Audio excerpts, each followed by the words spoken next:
Tsaka yung mismong pinaglaanan universal yan. healthcare, Jerry Gracio, sa isang bansa na tulad ng Pilipinas na para kang namamalimos sa tuwing ikay na ang pagitan ng isang middle class At saka ng ano, ng isang ay stroke, isang maling, 'di ba?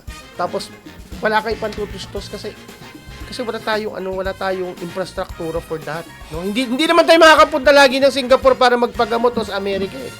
Hindi naman tayo makakapunta diyan sa BGC o kaya sa Erod o kaya doon sa amin sa ano. Kasi 'di ba tapos kukulimbatin ilalagay sa di umano'y proyektong pang-infrastruktura na napatunayang napakaraming katiwalian at Kaya pagnanakaw. wag talaga ito.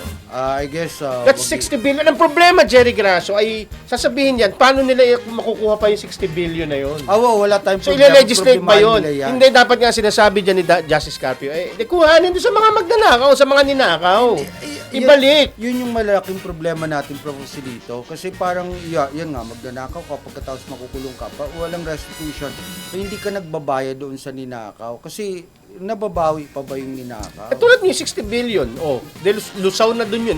Ang isang option daw ay ile-legislate yung budget na kasama sa national budget. My God, dagdag na naman yun.